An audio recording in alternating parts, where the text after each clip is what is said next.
Hello दोस्तों, नमस्कार। मैं रत्नाकर सर आप सभी का टारगेट विद गुरुकुल चैनल पे तहे दिल से स्वागत करता हूं।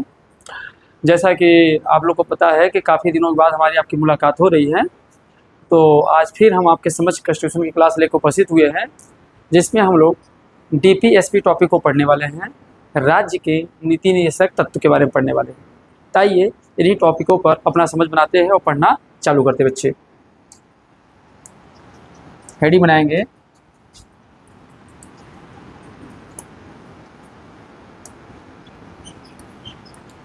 DPSP,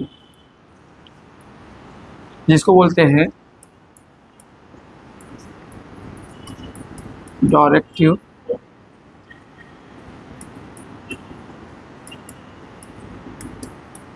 principal state policy. इसे बोलते हैं डायरेक्टिव प्रिंसिपल स्टेट पॉलिसी के नाम से जानते हैं। हिंदी में बोलते हैं बच्चे राज्य के नीति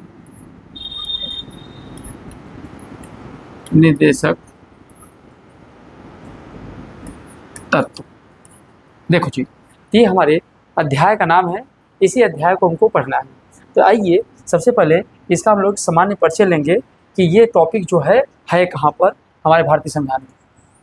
तो ध्यान देना, अगर देखा जाए तो इसे अगर इसका हम लोग परिचय ले बच्चे, ये है कहाँ पर, इसका उल्लेख कहाँ पर है। तो उल्लेख की बात करेंगे तो ध्यान देना है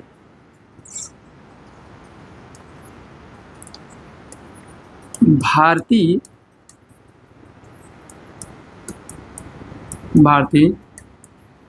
संविधान के भाग 3 एवं आर्टिकल 36 से 51 के मध्य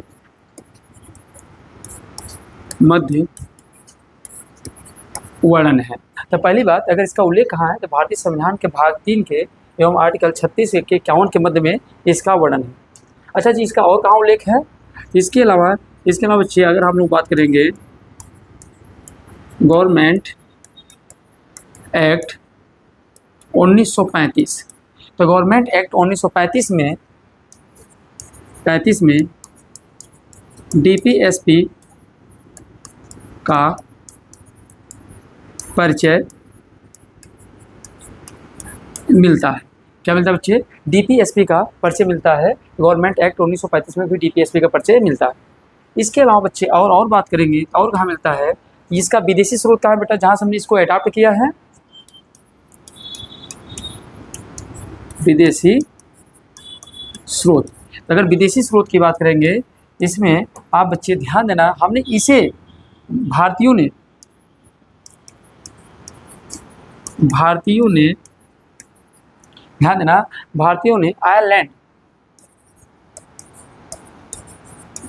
आयरलैंड संविधान से लिया है। इसे कहाँ से लिया गया है? इसे भारत ने आयरलैंड के संविधान से लिया है। पर आयरलैंड में ध्यान देना, आयरलैंड का जो संविधान बच्चे, इसके आर्टिकल 45 में इसका वर्णन है। पर आपको बताऊँ, आयरलैंड भी कहाँ से लिया है बेटा? तो आयरलैंड भी कहाँ से लिया है? स्पेन से, स्पेन के संविधान से। तो समझिएगा, तो आयरलैंड ने कहाँ लिया है? स्पेन के संविधान से इसे लिया है। तो आप याद कर सकते हैं कि पहली बात तो जानकारी मिल गई कि DPSP direct principle state policy राज्य की नीति से तत्व का जो उल्लेख है भारतीय संविधान के देखो बेटा, भाग कितना है? 4 है। कितना है? भाग 3 में तो आपको फंडामेंटल राइट्स है। भाग 4 एवं आर्टिकल 36 से 51 के मध्य में इसका क्या है? वर्णन है। वहीं गवर्नमेंट एक्ट 1935 में डीपीएसपी का भी परिचय मिलता है। इसके अलावा विदेशी स्रोत कहाँ से है? तो भारतीयों ने आयरलैंड के संविधान से लिया है, और वहीं आर्टिकल 45 में भारतीय आयरलैंड के संविधान में है। जबकि हम आयरलैंड ने इसे कहाँ से प्राप्त किया था? तो स्पेन के संविधान से। बात क्लियर है यहाँ तक की? आइए अब आपको बताऊँ कि जब इसको यहाँ तक क्या बात होगी, थोड़ा समझते रहेंगे आप लोग। ध्यान दिए बच्चे।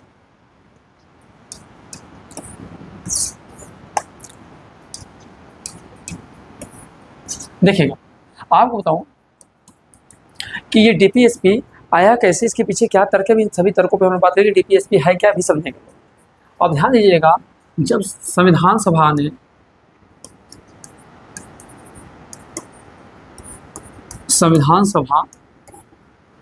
जब तो ध्यान देना, जो संविधान सभा थी बेटा, ये संविधान सभा, तो संविधान सभा ये क्या कर रही थी, कुछ अधिकारों की बात कर रही थी कि आप ये पढ़ेंगे, प्रस्तावना पढ़ेंगे, उसमें दिया है सामाजिक न्याय, आर्थिक न्याय और राजनीतिक न्याय, 3 प्रकार के न्यायों को सुनिश्चित किया गया है हमारे प्रस्तावना के अंदर, प्रेम्बल के अंदर। यही बात संविधान सभा के सामने भी आ जाती है कि बताइए कि हम लोग कौन कौन से ऐसे न्याय हैं जो जनता को डायरेक्ट दे दें। अब ऐसे कौन कौन से न्याय हैं जो जनता डायरेक्ट अडॉप्ट नहीं कर सकती है, तो उसे राज्य के माध्यम से उसका निर्वहन कराया जाए। तो राज्य के माध्यम से कराने के लिए उन्होंने क्या किया, ये जो अधिकार थे, तीनों अधिकार थे, इन्हीं तीनों अधिकारों को 2 भागों में बांट दिया गया। अब बताओ, उस दिन संविधान सभा में संवैधानिक सलाहकार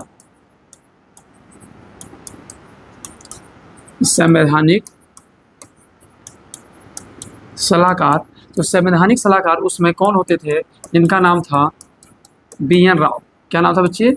BN राव। तो BN राव उसमें संवैधानिक सलाहकार होते थे। तीनों ने किया क्या बच्चे? तीनों ने किया क्या? सामाजिक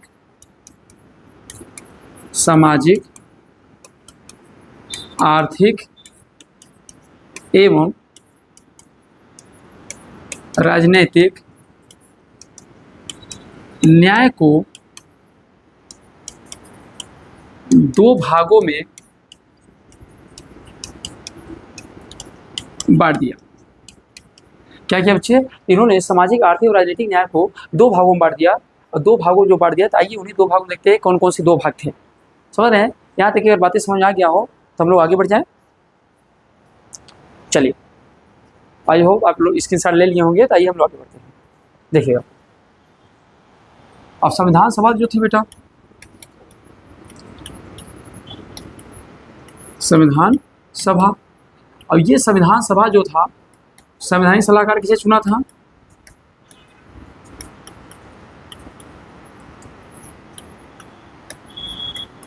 सलाहकार।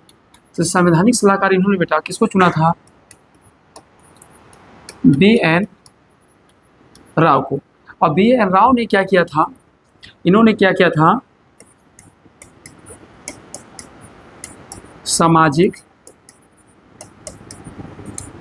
आर्थिक एवं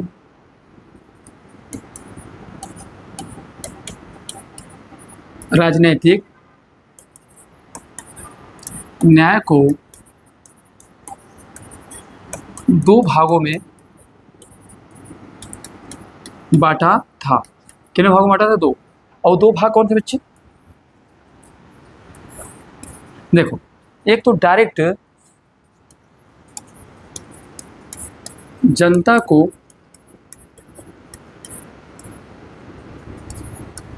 दिया गया अधिकार, और दूसरा शासन या राज्य को दिया गया अधिकार। समझ रहे हैं? तो कुछ अधिकार जनता को दिया गया था, कुछ अधिकार किसको दिया गया था? राज्य को। और जो राज्यों को अधिकार दिया गया था, ध्यान देना है, कुछ अधिकार किसको दिया गया था? शासन में राज्य को दिया गया था, और प्लस कुछ जनता को दिया गया।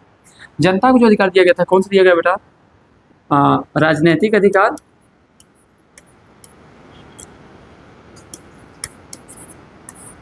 राजनीतिक अधिकार एवं नागरिक अधिकार। नागरिक अधिकार दिया गया, तो राजनीतिक अधिकार और नागरिक अधिकार किसको दिया गया? जनता को दिया गया। वहीं पर आपको बताऊं, सामाजिक एवं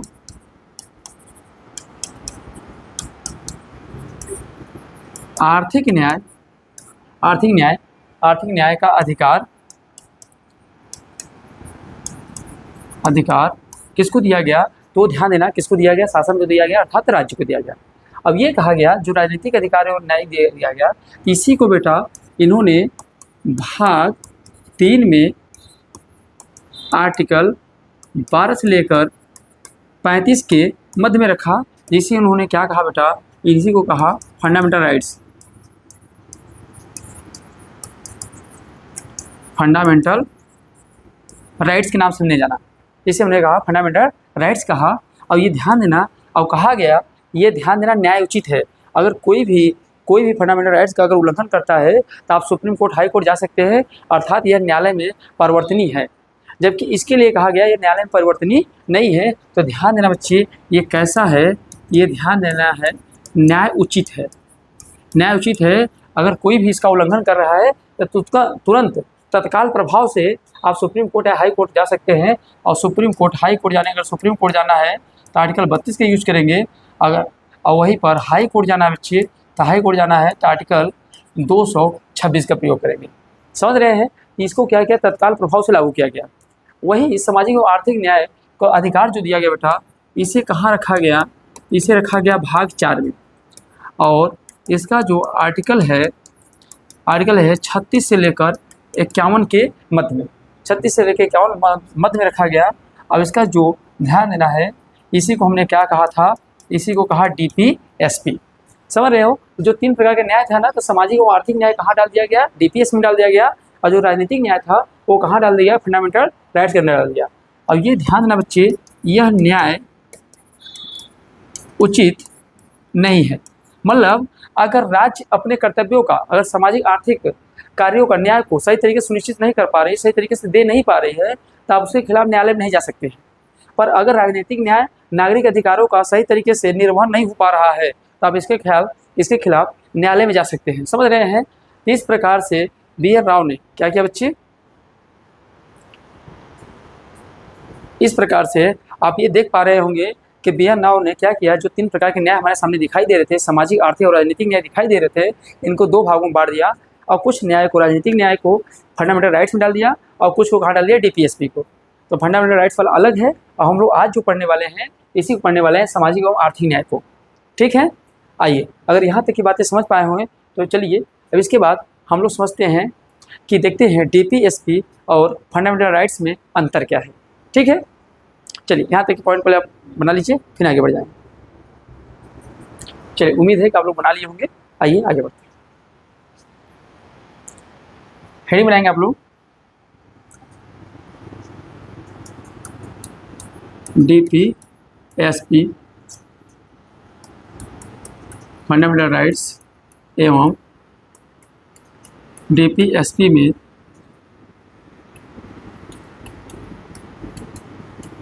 अंतर।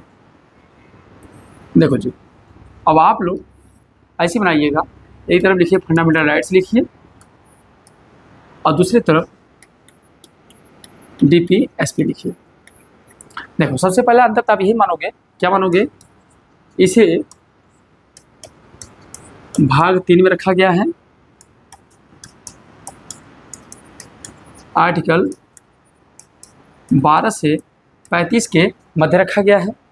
जबकि इसको अगर कहा जाए, इसका बारे में ये ध्यान देना है, ये कहाँ बच्चे, भाग 4 में है और आर्टिकल 36 से 51 के मध्य में है, 36 से 51 के मध्य में है।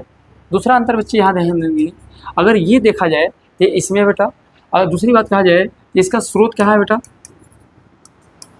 इसका स्रोत देखो, एक तो विदेशी है, विदेशी में क्या है आप जानते हो, USA के संविधान से लिया गया है।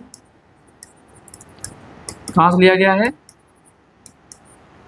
USA के संविधान से लिया गया है। जबकि अगर देखेंगे भारतीय स्रोत, भारत में, तो भारत में से कहाँ लिया गया है, नेहरू रिपोर्ट, जो नेहरू रिपोर्ट था उससे फंडामेंटल राइट्स को लिया गया है। ठीक है, इसके अलावा अगर इसका देखेंगे स्रोत बेटा, इसका स्रोत, इसका भी स्रोत 2 होगा, एक विदेशी होगा। अब विदेशी में आप कहाँ डालेंगे, आयरलैंड का संविधान, आयरलैंड का संविधान है।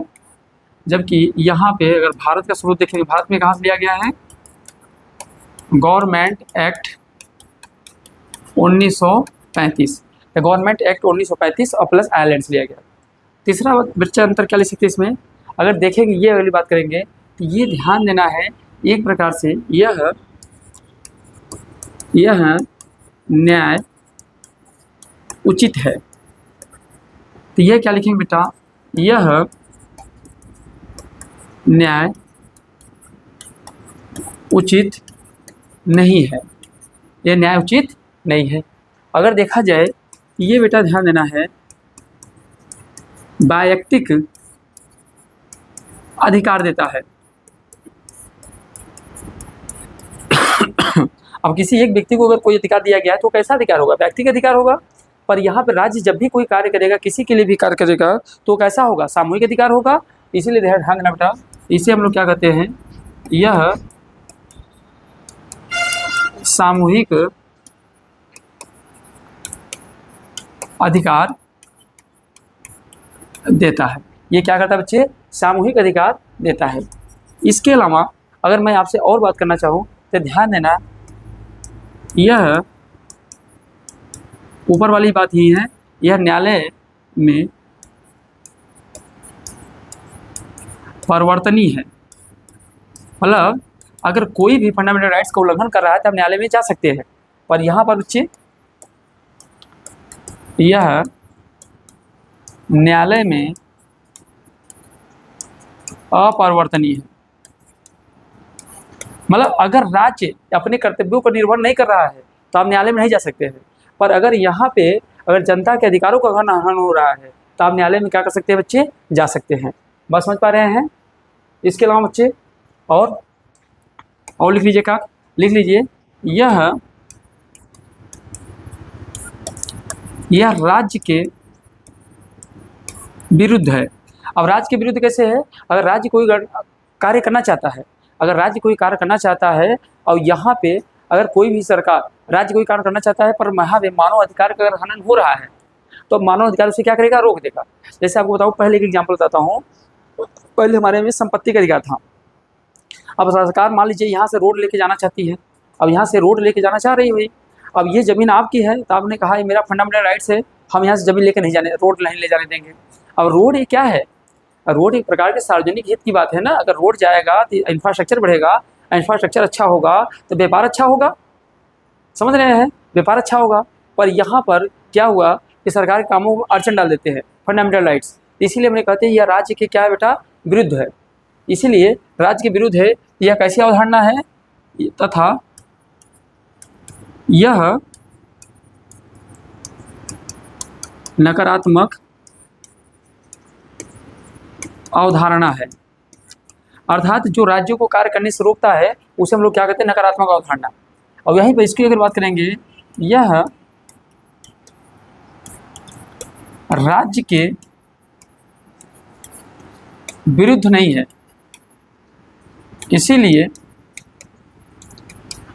इसीलिए इसे सकारात्मक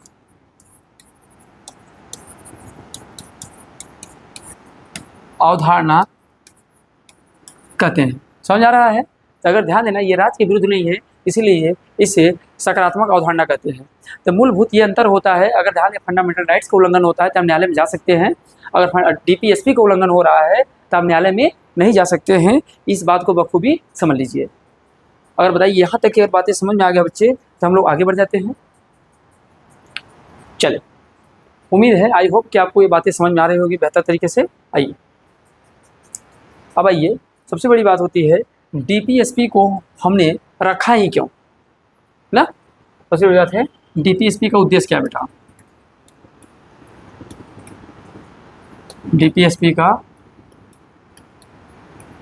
उद्देश्य देखो जी, सबसे पहली बात, डीपीएसपी को रखने के पीछे कारण क्या है, डीपीएसपी को हमने रखा कि उसके पीछे उसका उद्देश्य क्या है। तो ध्यान देना, डीपीएसपी को इसीलिए रखा गया क्यों कि यह, अब डीपीएसपी मतलब यहाँ पे कार्य कौन करेगा, राज्य करेगा, राज्य नहीं सरकार करेगा। तो सरकार क्या करे, सामाजिक, आर्थिक, राजनीतिक न्याय को सही तरीके से सुनिश्चित कर पाए। समझ रहे हैं। राज्य क्या करे, राज्य को यहाँ पे ये निर्देश दिया गया है कि राज्य करेगा क्या। यहाँ ये बताया गया है कि सरकार करेगा क्या। तो सरकार क्या करेगा बेटा, सामाजिक, आर्थिक एवं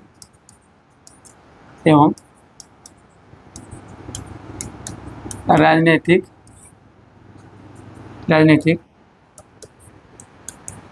कार्यों को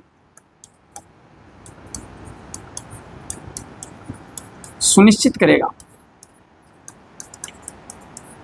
सुनिश्चित करेगा मतलब क्या हो गया कि जो सामाजिक आर्थिक राजनीतिक कार्य है ना, ये राज्य क्या करेगा, जनता के लिए करेगा, उन्हें सामाजिक न्याय दिलाने का कोशिश करेगा, राजनीतिक न्याय करेगा। स्पेशली राजनीतिक न्याय तो आपका फंडामेंटल राइट्स में मिला हुआ है, फिर भी अगर जहाँ नागरिक समाज नहीं समझ पा रहा है तो उनको क्या करेगा, एक तरीके से आपको आगे राजनीतिक क्षेत्र में भी आगे बढ़ाने का प्रयास राज्य करेगा। समझ रहे हैं। इसके अलावा बेटा यहीं पर आपको बताया जाएगा ये संसाधनों का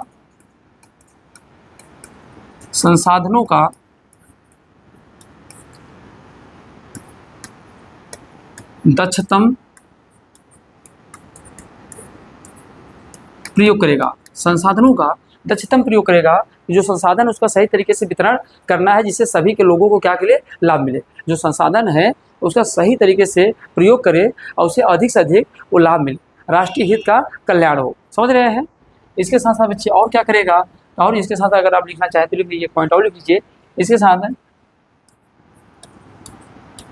कल्याणकारी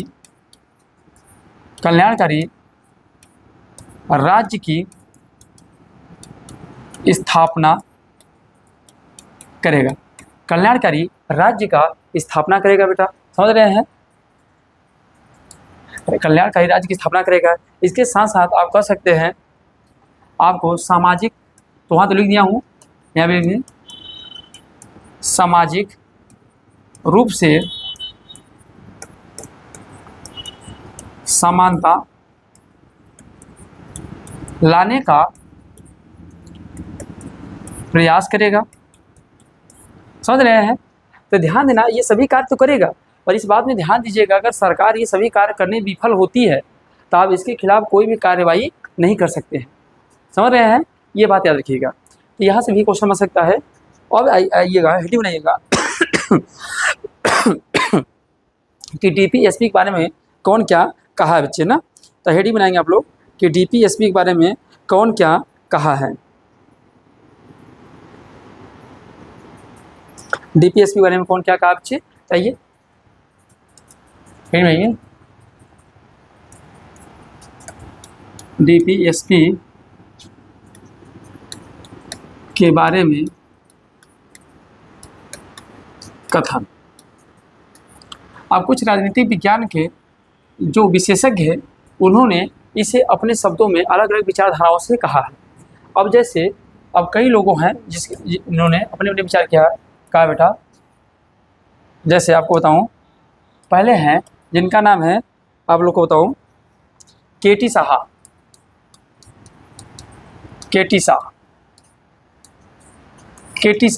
इन्होंने ध्यान देना प्रस्तावना बारे में कहा,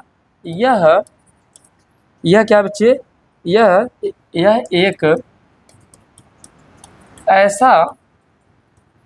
ऐसा चेक है, यह एक ऐसा चेक है जिसका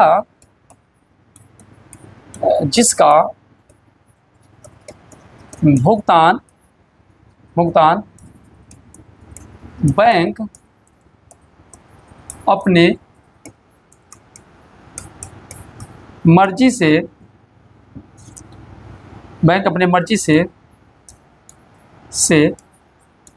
करेगा। क्या कहेगा बच्चे, भुगतान बैंक अपनी मर्जी से करेगा। मतलब आप सोचिएगा इसमें डीपीएस में जितनी भी बातें कही गई बहुत अच्छी सी बातें कही हैं, पर अगर राज्य ऐसा कार्य नहीं कर पा रहा है तो बताइए जनता के पास कोई अधिकार है कि राज्य को करने के लिए बाध्यकारी करे।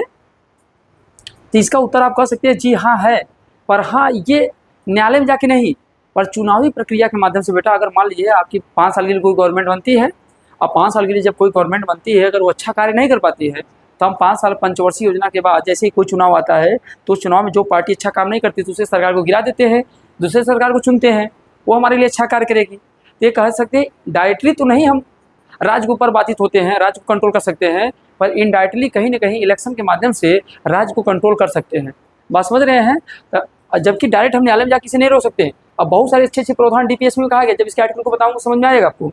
पर आप देखिए अब कह रहे हैं केटी शाह क्या कर रहे हैं, यह एक ऐसा चेक है जिसका भुगतान बैंक अपनी मर्जी से करेगा। मतलब राज्य को जो जो निर्देश दिए गए हैं, राज्य चाहे तो करे और राज्य चाहे तो ना करे, आप उसका कुछ उखाड़ने वाले नहीं हैं। समझ रहे हैं, राज्य जब चाहे तब करे, आप उसका कुछ उखाड़ने वाले नहीं हैं। वहीं पर एक व्यक्ति और है बेटा, ये जिसका नाम है टीटी कृष्णामाचारी। टीटी कृष्णामाचारी। अब टीटी कृष्णामाचारी का क्या कहना है, ये क्या कहते हैं बच्चे, ये कहते हैं कि यह भावनाओं का स्थायी कूड़ाघर है। यह भावनाओं का स्थायी कूड़ा घर है। अब इनका मानना है ये भावनाओं का अब इसमें जितने विचार दिए गए उन्हें सभी भावनाओं का एक प्रकार से क्या है, ये कूड़ा है। समझ रहे हैं, इसका कोई अस्तित्व तो नहीं है, एक प्रकार के क्या है, कूड़ा जैसा है। अब सोचिए ऐसे ऐसे विचारधारा है। अगला ये अगले व्यक्ति कौन है बच्चे, इसी में भीमराव अंबेडकर।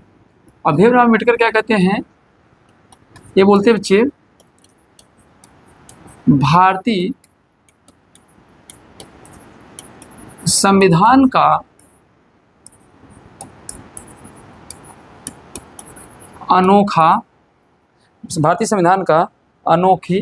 अनोखी विशेषता है,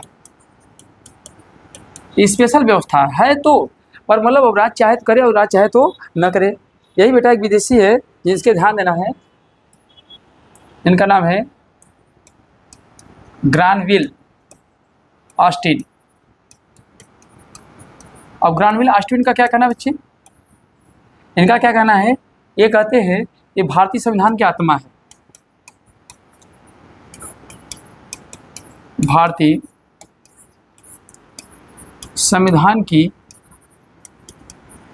आत्मा है। क्या बच्चे, भारतीय संविधान की आत्मा है।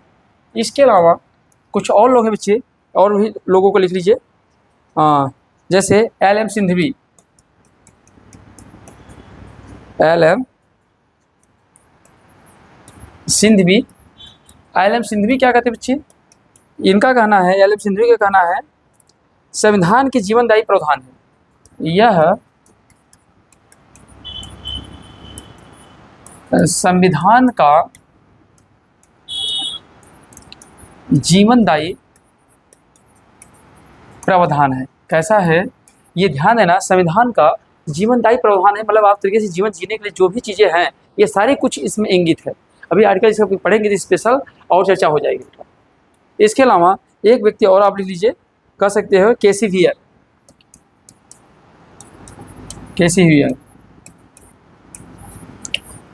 अब केसी वियर का क्या कहना है बच्चे, लिख लेंगे लक्ष्य और आकांक्षाओं का घोषणा पत्र है।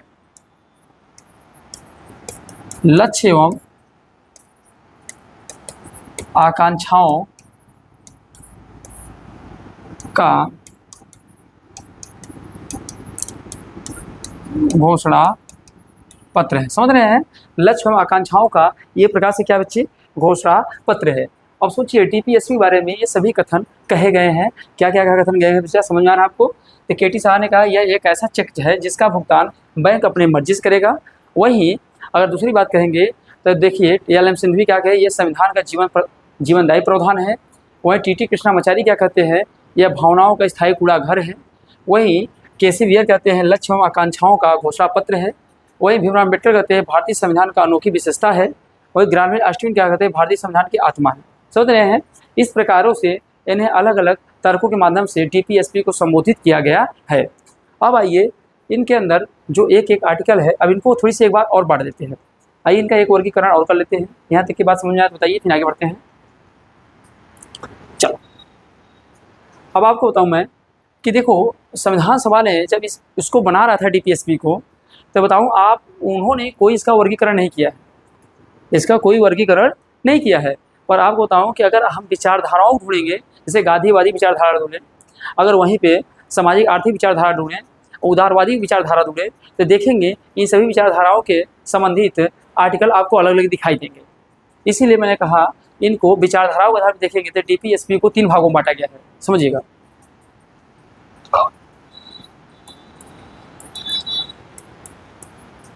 विचारधारा के आधार पर डीपीएसपी का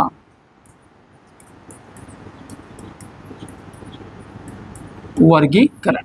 अब देखिएगा क्या वर्गीकरण किया गया भाई, 3।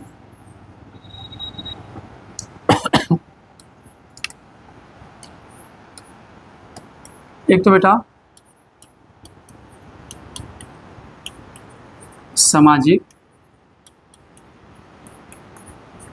आर्थिक विचारधारा, सामाजिक आर्थिक विचारधारा देखेंगे।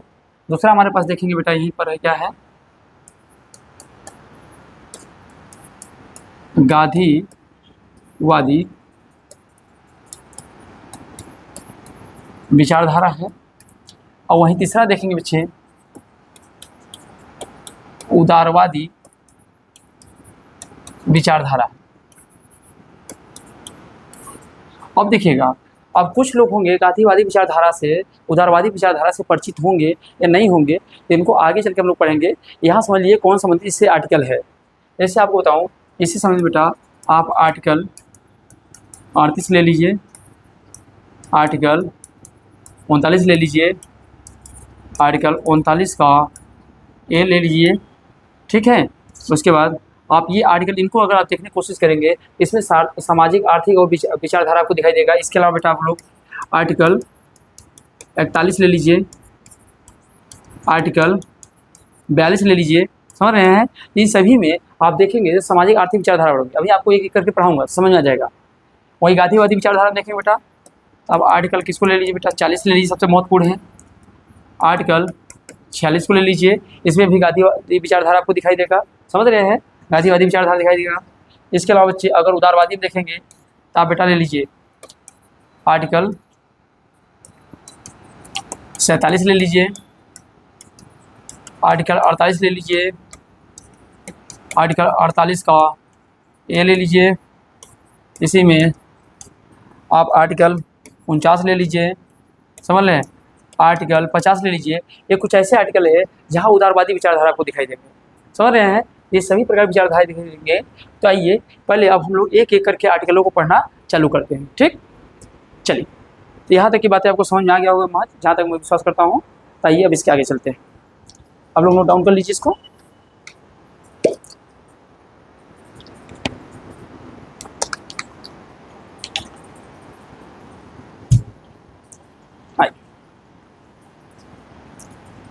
सबसे पहले हम लोग डालेंगे आर्टिकल 36। देखो बच्चे, आर्टिकल 36 में क्या दिया है, राज्य की परिभाषा। राज्य की परिभाषा, अब बेटे जो राज्य की परिभाषा दिया गया है, यहाँ राज्य का परिभाषा, राज्य का अभिप्राय वही है जो आपने आर्टिकल 12 में पढ़ा है, फंडामेंटल राइट्स में पढ़ा है। आप समझ रहे हैं। तो यहाँ राज्य का अभिप्राय वही होगा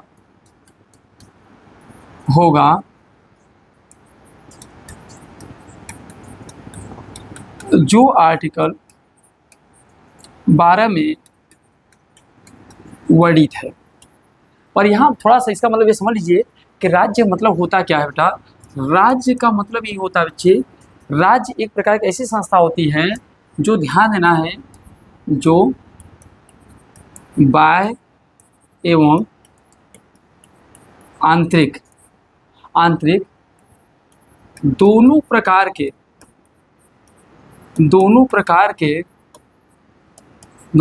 के निर्णय को लेने के लिए सक्षम, जो दोनों प्रकार के निर्णय लेने के लिए सक्षम होती है, उन्हीं को हम लोग क्या कहते हैं, राज्य। वैसे राज्य आप जानते हैं जहाँ संप्रभुता हो, जहाँ उसका कुछ भौगोलिक क्षेत्र हो, जहाँ शासन हो, सरकार हो, अगर कुछ 4 मूल तंत्र मिले होते हैं तब उसी को हम लोग क्या कहते हैं, राज्य कहते हैं। राज्य कितने मूल तंत्रों से बनते हैं, 4 से बनते हैं।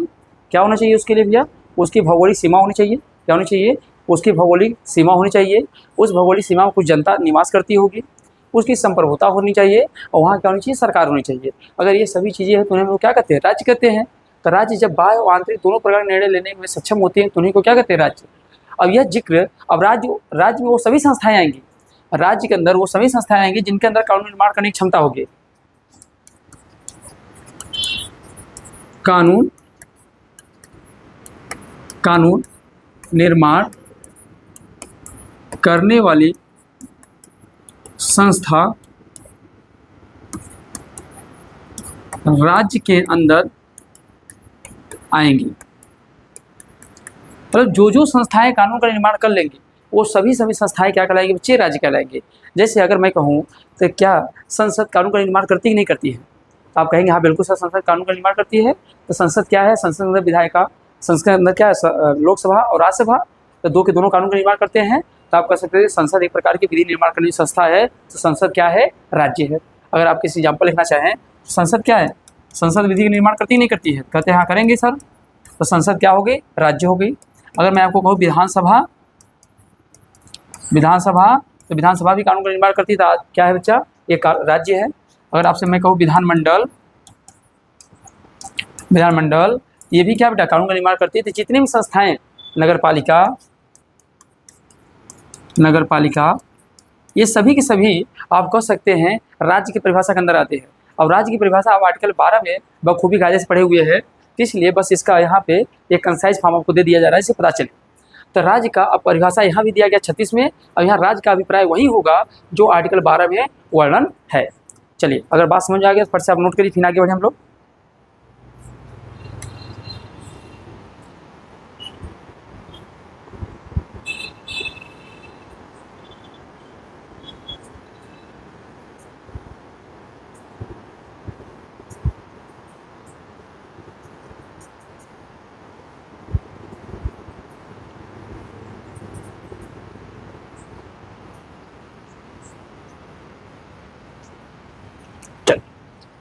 आइए, नोट हो चुका होगा, आइए आगे चलते हैं। आर्टिकल 36 हो गया, आप डालेंगे आर्टिकल 37।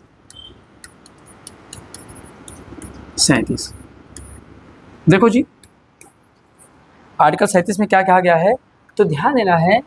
ये कहा जाता है, देखो डीपीएसपी जो है न्याय उचित तो नहीं है, पर यह शासन के लिए बेहद महत्वपूर्ण है।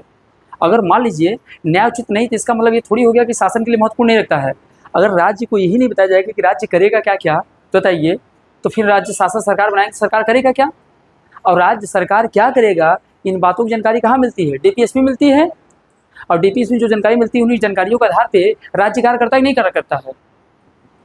समझ रहे हैं। तब एक तरीके से यहाँ समझ सकते, ये कहता है कि डीपीएसपी न्याय उचित नहीं है, फिर भी यह शासन के लिए बेहद महत्वपूर्ण है। यह शासन के लिए क्या बच्चे है, बेहद महत्वपूर्ण है। तो ध्यान देना है, भले से इसमें आपको जिक्र मिले ना, भले से ये न्यायालय में नहीं जा सकते, पर न्यायालय में जाइए या ना जाइए, पर आप ध्यान देना है डीपीएसपी अपने आप में महत्वपूर्ण है, क्योंकि ये राज्य को निर्देश देता है कि राज्य करेगा क्या क्या जनता के लिए। इसमें ये सुझाव दिया गया है कि जनता के लिए राज्य अपने से क्या करेगा, और जबकि फंडामेंटल राइट्स में ये बताया गया है कि नागरिक क्या कार्य करेगा। समझ रहे हैं कि यहाँ पे भले से ये न्याय उचित नहीं है, पर शासन के लिए बेहद क्या बच्चे महत्वपूर्ण है। समझ नहीं आ गया। चलिए, आर्टिकल 38 में क्या प्यारे, यहाँ सीधा सीधा एक बात लिखा गया है, कल्याणकारी राज्य की स्थापना। कल्याणकारी राज्य की स्थापना, बताइए जो राज्य की कल्याणकारी स्थापना है उसका उल्लेख कहाँ है, 38 में है। अब कैसे, जैसे इसमें बताया गया है राज्य सामाजिक आर्थिक एवं राजनीतिक कार्य कार्य व्यक्तियों के लिए करेगा। ये क्या कहा गया बच्चे? ये कहा गया कि राज्य व्यक्तियों के लिए सभी कार्य करेगा। समझ रहे हैं? राज्य सामाजिक, आर्थिक और राजनीतिक कार्य व्यक्तियों के लिए करेगा। इसके साथ साथ ये भी कहा गया है कि राज्य इस बात को भी ध्यान देगा, क्या कहेगा कि सुविधा, आय, अवसर की समानता, अवसर, प्रतिष्ठा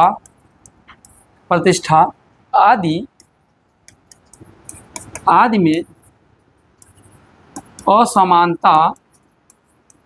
असमानता को कम करेगा। क्या करेगा? असमानता को कम करेगा।